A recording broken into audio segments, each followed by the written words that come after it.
Have you ever wanted to tell good stories, but you didn't know how? Do you feel like whenever you want to tell a story, you start going off track and you talk about all these different things and you find it really hard to stay concise and speak to the point? And do you feel like you want to improve your connection and communication skills when speaking to other people, especially at work? If this is you, then my guest today is going to share with you all things storytelling. I'm going to interview Bree, who is the podcast host of Into the Story. Bree is also a public speaking and storytelling coach and an incredible person. And today she is going to share the best tips and strategies for telling stories. She's going to share a formula to help you tell a good story. And she's going to talk about her journey to becoming a storytelling and public speaking coach. I'm so excited about sharing this conversation with you, so let's not wait any longer and listen to the interview. Hi, Bree. How are you doing? I'm good, Hadar. How are you?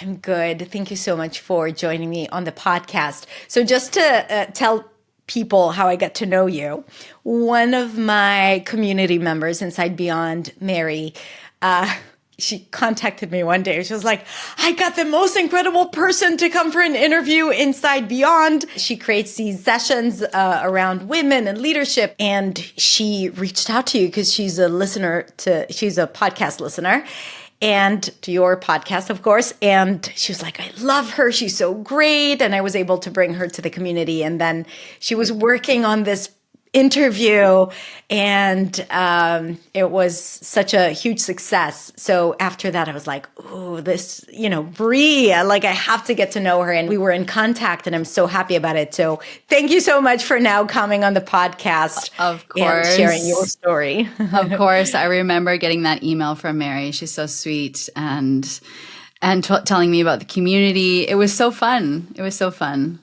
Yeah, how was it was a good experience for you as well? Yeah, it was the experience of going to the community, Hadar. This sounds so cliche, but it was best vibes ever. Everyone there was so kind. And when I finished, sometimes when you're speaking or recording, it's really draining. And it was the opposite. I was like, I got so much from that. It was so nice. And Mary's just such a lovely person. So anyways, here we are. Thank you. Thank you for coming. So your podcast revolves around storytelling. And this is what I want to talk about today because I know this is such an interesting topic to discuss, especially when communicating in a second language. And we're going to unpack all of that today. But I feel like when I think of storytelling, I think one, kind of what a beautiful way to connect and communicate. But also on the other hand, there's something triggering about it and very scary. How do I tell good stories? I'm not a storyteller. I have all these thoughts coming up, even about myself, right? I don't want to overwhelm. Am I telling too many stories or not enough stories? And how do I do it right? And what is storytelling to begin with? Is it being able to write a novel, or is it just being able to tell a joke? I feel there is so much that goes into that big topic of storytelling. So what is storytelling, Bree? What is storytelling? I think that calling oneself a storyteller feels very grandiose. There are very few people that would probably call themselves storytellers. So I think it's completely normal. And I think that with storytelling, people often think it means performing and or sharing something very private or at least very personal. Okay. So a story isn't like a confession, right? This is not something where you're divulging, you're giving personal information about yourself necessarily. What storytelling is describing a moment of change. Okay, so it's when something or someone shifts in understanding, in a feeling, in a perspective, for example. And that's what makes a story powerful. Okay. And I don't actually think of a story necessarily as an art type. What I think of it as more a structure for meaning, like a vehicle for meaning. So It communicates information in a memorable and repeatable but simple way. So it communicates information. I'm just going to repeat that in a memorable and repeatable way. And simple, ideally. Okay, we can get a little bit more to that later. But I would say that it's not always going to be personal. There are many moments when you want to, for example, tell a story about a data point that you're giving. Mm-hmm. Okay. Something that we can all agree could be very boring. Exactly.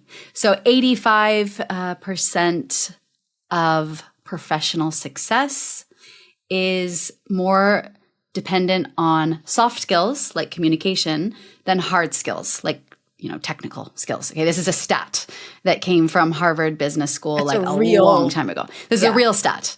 Yeah. And instead of saying it in a stat, you could say it in a story or explaining it in a certain way that would make it more relevant to the person.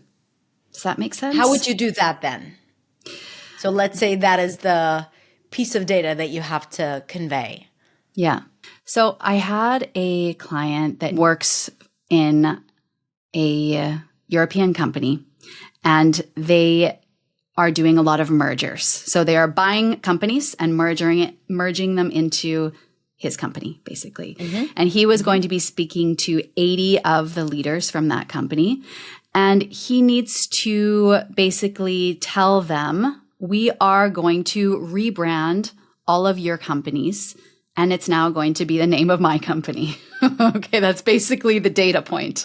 Okay. It's a difficult thing to say. Yeah, and this is a person who is a very good communicator. When I say good communicator, I mean this person communicates very clearly. But I knew that this speech needed to be something personal, or I believed it needed to be something personal. He really resisted, but I convinced him and helped him structure a talk where he was going to use a personal story. And that personal story went a little bit like this. It started with him at 20 years old in Italy riding on a Vespa, and in his backpack he has some papers that would eventually become a business, that he was going to start in the United States. Fast forward, he actually decides that the smartest thing to do is to sell that company, and it will no longer be his. And he knows that it's the right decision, but it really hurts. He sells it. He signs the papers. And then there's a moment where he goes to an airport and he's sitting and he starts crying. And this is a man in his late 50s. He is very well composed. He has never said anything personal in front of people like this in a professional setting. Absolutely not. And he really lingered there of this moment of crying in the airport, knowing that something that he loved was going to be now taking a different name, but also understanding that it was going to evolve into something else and it was for the best. And after I was at the session that day, and after, there were several of the leaders there who knew that I had helped him, and they came up to me and they said, that was incredible. We have never felt that type of connection with him before. Just seeing that different side of him just made him more human. So that's kind of more what I mean when I say a story is a structure for meaning, right?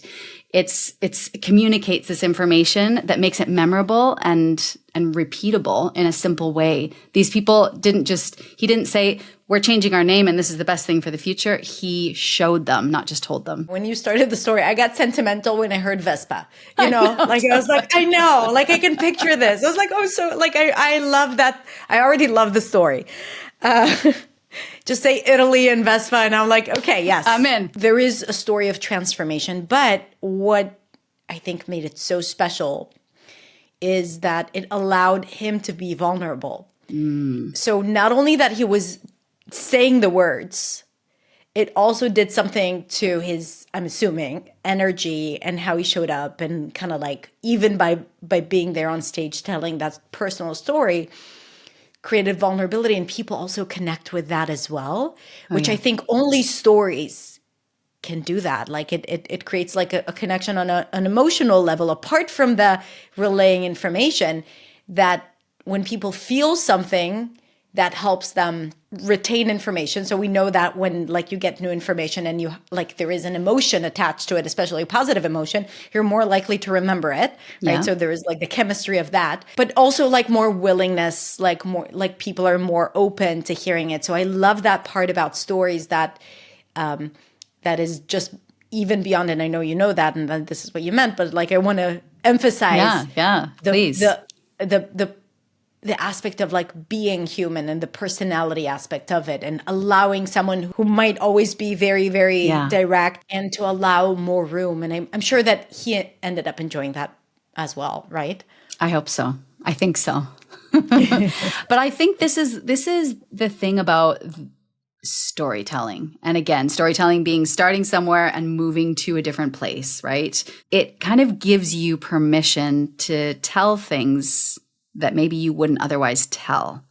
So once you learn about storytelling and how it can be used, this person would have never stood in front of others and said, I sat in an airport and cried because I was losing my company name. But the being in the story and it being a true personal story, it kind of gives you permission to be vulnerable. And absolutely, that is what we connect with. True, honest vulnerability from another human being. Yeah. Mm-hmm. So you work with people, helping them craft their stories when they have something like like when they need to communicate something in high stakes situations, right? Usually in business. And, or, like we can think of situations in life, not just in business, where that is the case. Have you ever come across someone that said, I don't have any stories to share? Everyone. Everyone says that. Tell me. Everyone. Yeah, I think that it's very intimidating when someone says, tell me a story about your life that's going to be fancy. Okay. So first of all, on my podcast, that's what happens. People come on and they tell a true story. And most people say, I don't have anything to tell that's of interest. Right. But then I, scratch around and we find a story that works. And then I work with leaders and people working in high stakes situations. And that is more so about, okay, what are you wanting to communicate? And let's find a story. Because certainly there's a moment in your past that absolutely helps illustrate this. And in that way, maybe storytelling in the consulting work that I do with leaders sounds a bit false, but it's really not, because it's simply, most of us are not aware. We're not actually keeping a log of the truth, the things that happen to us. But once you actually do start doing that, which is what a person called Matthew Dix, he recommends doing, is actually keeping a log of story-worthy moments in your life, you start seeing, oh, wait, wow, that experience actually really nicely kind of shows this kind of point that could be relevant to these people. Or if you are like me and you're giving a lot of workshops and you're wanting to communicate a point, you kind of just start thinking about those moments, and you kind of let your mind go and you think about what's happened to me that could be relevant to this exact thing. So I think it's normal to feel like you don't have stories, but it's more finding them. It's more having an eye for them. Right.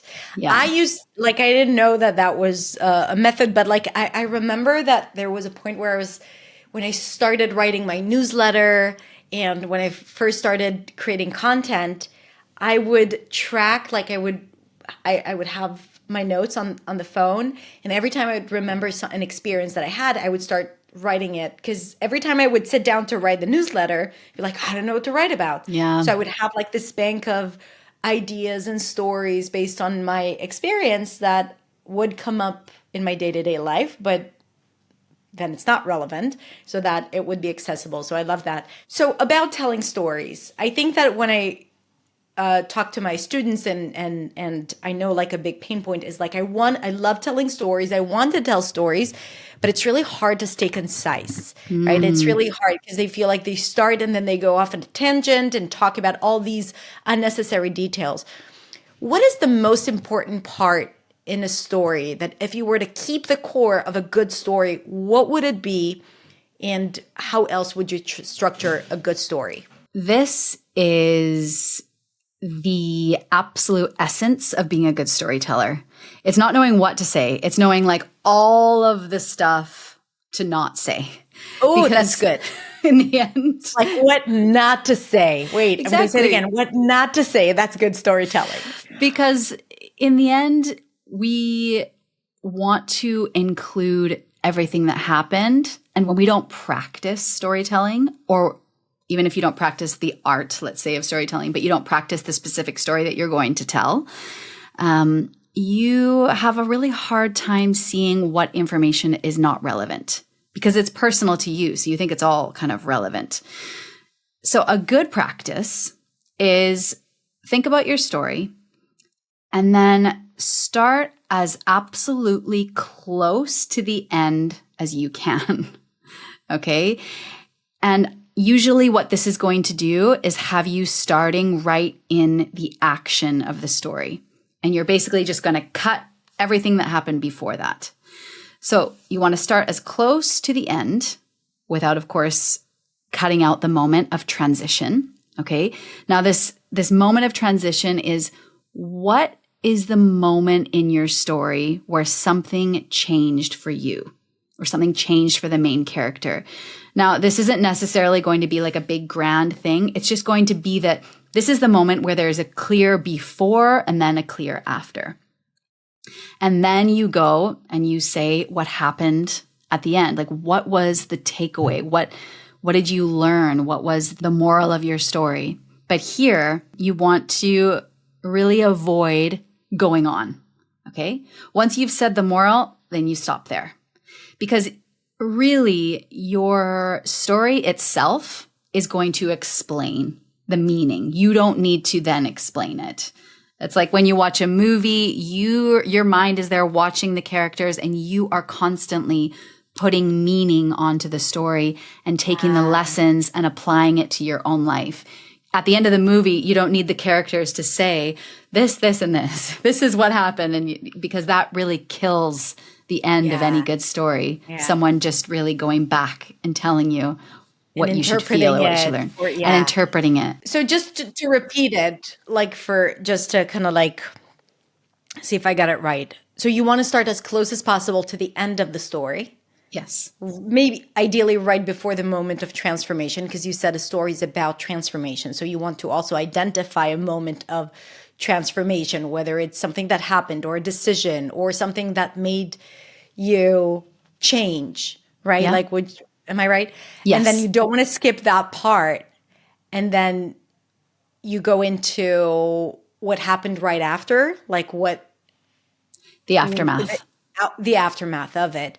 And then you want to stop. You don't want to over explain. No. You don't want to, you just say it as it is and that's it. Exactly. But this is personal storytelling. Storytelling comes in a lot of different forms. If you're using a story in a speech, okay, it really depends where it is, what it's for.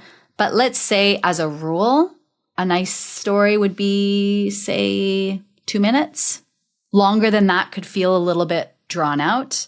But depending if you're doing a story to kind of establish credibility and tell who you are, that could go maybe to 5 minutes. Okay. All of these things, it's really hard to put numbers on them. But in the end, you want to be concise. I love, love, love that. And also I use, in my programs and, when I recommend people on ways to build their fluency, I say like, make videos, talk about different things, tell stories. And I think that this is like what you're giving us here is really not like just a good strategy for telling good stories. Also an excellent way to practice English and practice your fluency and build confidence in sharing stories. And in a minute, we'll talk about storytelling specifically in a second language, because I think there is another aspect that doesn't go into storytelling in your first language. But before that, I wanted to ask you, would you recommend someone to tell a story in the present tense or in the past tense? There is nothing more powerful than starting a story in the present tense with a location and an action. And when I say powerful, I mean that you are basically reaching into someone's brain and saying, we are going somewhere, jump on and listen to me. So if you feel comfortable, then absolutely the present tense. You think of that story with the Vespa. You can imagine him saying it. It's October in this place in Italy, and I'm riding on my Vespa. It's like I can't not picture it. My brain has been structured in a way that I am so attracted to that form of speech that I just go there. It's almost like the relaxing. movie in my head. Exactly. Yeah. I love it. Like, I feel like we're zooming into your brain, into that one memory, and I get to look at it with you as you're telling me that story. Yeah. And it's what connects us, right? Like, we have been telling stories for a long, long, long time, and our brains simply are just structured to understand that form. We are not structured to take in data and just series of events. We need meaning. We need narrative structures to understand ourselves and to understand each other. And so for me, yes, present tense, action, location. It's like that is the place to go. Beautiful. So you work a lot with international professionals. Yes. That English may not be their first language. That's correct. And they have to tell stories in English. What are the biggest challenges that you come across, and how do you help your clients overcome them? And also, like, the people listening to this, what would you say to them if they're afraid of telling a story in a different language, in English? When I started working with leaders and teams that are working in international companies and using English as their second language, I would tell them, look, you have a superpower because you only have a certain amount of vocabulary. When I said before that the best storytellers, they know all the things not to tell, right? So in a way, like your limitations, okay, you have perhaps less vocabulary, less grammatical structures to use, is a superpower. But you know what? I don't think I really believed it. I said it, but I didn't fully believe it. But now that I see it, and I've recorded stories with a lot of native speakers that are very good storytellers, but I've also recorded stories with non-native speakers and worked with people who are not native speakers. And it's true. It's a superpower.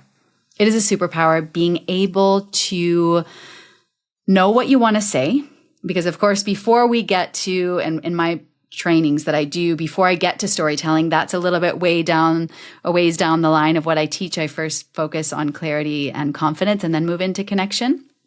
But when you know what you want to say, and then you have a little bit of a formula, what I've just said to you now, starting in location and action, present tense, transformation, and then you have more of a boundary of language. And I say, okay, make this 60 seconds long. And I want you to get through the 3 acts, the beginning, the transformation, and the end. You can be a very powerful storyteller. And you're also focusing on explaining what's happening. You're not needing to use big words. In fact, you should be using smaller words. You should be using very direct formats. I don't want to hear passive sentences and conditionals. I want to hear present simple, and I want you to tell me what you were doing. So that's I think what I believe. There's something very freeing about it, because like when people think of good storytellers, you think like authors and people who might have a lot of experience with language, and you need fancy vocabulary. And I agree with you. I once read this book. What's his name? The guy that created TED Talks, Anderson. I don't remember his name. name, but like I'm gonna link to it in the description, because I've read it, and like right at the start he says TED Talks should be spoken in a language that first graders should be able to understand. Like, you don't want to be too clever. You don't want complicated vocabulary, no fancy words. It's creating like detachment. And I think that this is, first of all, something that people need to know, that they don't need to go all fancy. Like the basic, simple, personal, direct, concise, present tense, transformation, like all the things that you said, like that's all you need. And also, like, let's talk a little bit about the mindset around being afraid of making mistakes and sounding not professional. And then that focus could take away from the story. So what would you say to that, people who are afraid of making mistakes? I would say that you speak a language that's not your own. I speak a language that's not my own. Being okay with making mistakes is part of the game, okay? This is something that you have to be okay with. You need to get comfortable being uncomfortable. So that's like the language side of things. You will make mistakes. I still make mistakes. I've been speaking Spanish for 15 years, which is terrifying. And every once in a while, I will speak. And then like 5 minutes later, I'm done speaking and I'm like making my kids' snack, that afternoon. And I think, I used the subjunctive tense wrong. And you're like, and you feel a little bit, it's like this little tiny feeling of shame. It's like, but then immediately my, frontal cortex here is like, that is ridiculous. Like that is not important. Okay. So that's one thing. You will make mistakes. You will never have as perfect of grammar, as perfect of pronunciation, perhaps as a native speaker. That is not important at all. Specifically with stories, your intention is to connect with someone. And when I say connect with, I mean tell an honest, true story and show your humanity. And it's like an act of faith. You're like throwing something out there. It feels very scary, honestly, telling a story. You're throwing something out there into the universe and just trusting that it's going to connect to their heart and to their brain. Okay. And I know that can feel hard, but if you practice it actually, when you see the connection that it has and you see the results that it has, and then you keep practicing it, you really stop caring about perfection. You realize that like that is not where I want to focus my effort. I only have so much time in my life. I'm going to focus on connecting with human beings and not on some crazy standard of what I think I want to have in terms of fluency. Yeah, 1,000%. And also you gave us the best formula. Just use the present tense. Yeah, exactly. It's like the easiest tense, like no mistakes, right? That's it, solved. So speaking of stories, what is your story? Like what got you into storytelling and doing the work that you do? There's a story actually that I tell at the beginning of my signature workshop that I do right now, that I give to companies. And it's a story that begins with me as a little girl. I grew up in Western Canada, so that's the place with more mountains and lakes. We do not speak French. We only speak English, unfortunately. And I grew up as just a very curious kid, constantly asking questions.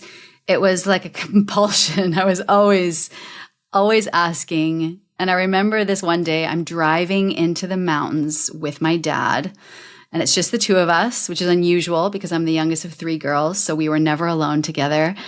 And I was saying, how tall is that mountain? Why is the sky blue?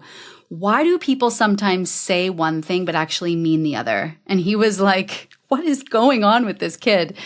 And eventually that incessant curiosity led me to study at the University of Victoria, where I studied psychology.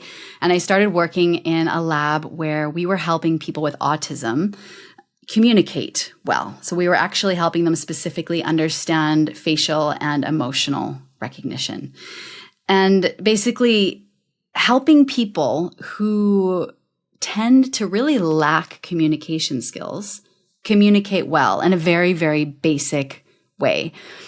And that research and that work led me to eventually open a language school And then an intense interest in the art of storytelling led me to start a podcast where I would just invite people on because I loved hearing stories.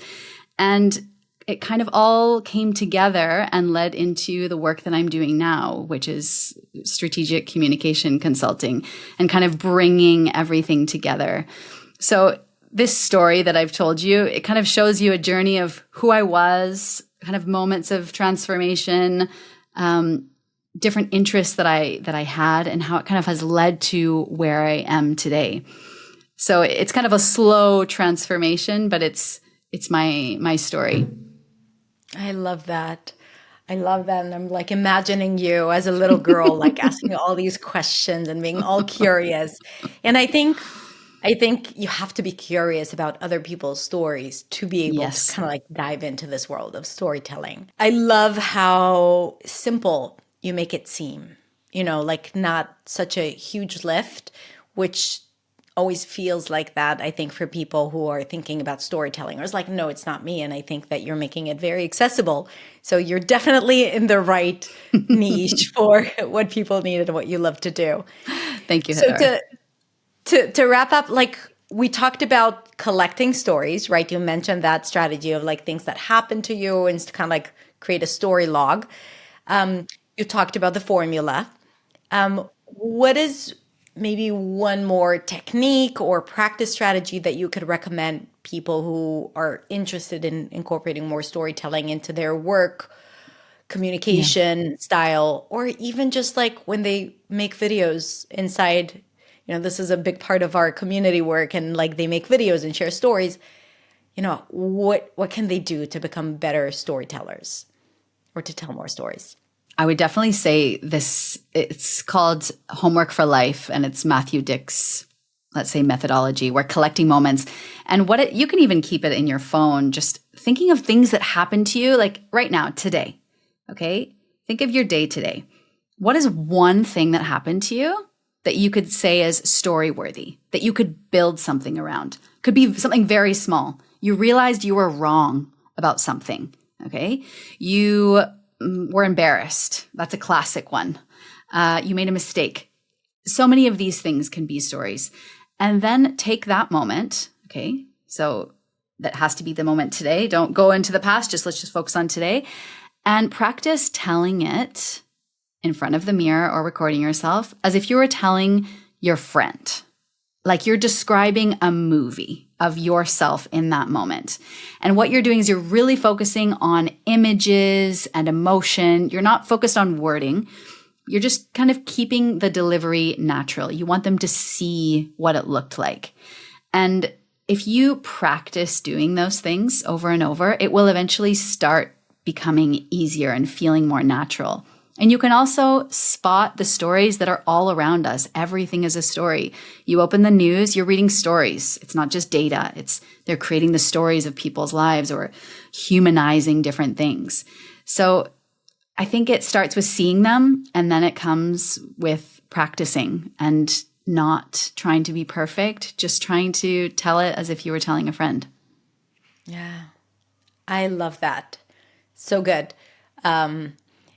Because there is something very not threatening about imagining that friend in front of you and being like, okay, like it doesn't have to, I don't have a large audience, or I don't have people judging me or evaluating me, which allows you to go into that simple, direct, vulnerable part Yeah. of you. Yeah. And know that it's hard for most people, that it is an act of faith telling it and just hoping that it will land. But try it today, choose something, tell yourself a story, and see how it goes. Before we go, like one last question. I'm sure that, like being a content creator, podcaster, business owner, speaking a second language, right? Like moving to a new country, like all of those things, like I'm sure you faced resistance and fear. Is there like a mantra or an affirmation that you used to say to yourself, or you say to yourself now to keep yourself on a healthy path and like doing the things that you want to do? Like, My My days are a collection of practices and mantras and strict routines. So I Love it. Share one. I think this year, now that this year is coming to a close when we're recording, what I want for my next year is what I'll say. And the mantra that I'm trying to move forward with, and that I'm also learning from you, Hadar, is do the best you can with what you have, put it out there, and move forward. It sounds very simple, but it actually, if you are constantly struggling, trying to make things perfect, sound perfect, be perfect, you stay stuck and your wheels are spinning, right? You're not moving forward. So in a way, I'm trying to minimize myself and minimize the work that I'm doing. It's not as important. It is important, but it's not as important as I'm making it. It's do the best you can with what you have next. That would be my mantra right now. Love it. Love it. And I think this can, like, so many people, even related to stories, can relate to that. It's kind of like, tell that story, do the best you can, move on to the next one. And, like, you learn from the experience, you learn from mistakes, you learn from the response, and then you do better. But if you stay and try to perfect every story or every piece of content or every conversation, then we have less impact. We're not prolific. And I think it's just holding us back. Absolutely. Yeah, that's great. You wrapped it up very nicely. Thank you so much for this conversation. I had so much fun. Thank you so much, Bree. And we're going to link to your podcast and your website in the description so people can find you. And maybe tell us, where can people find you? Yeah, they can find Into the Story wherever they listen to podcasts. And my website is intostory.com. Perfect. Thank you so much, Bree. Thank you, It was a Hadar. pleasure. Take care. Thank you.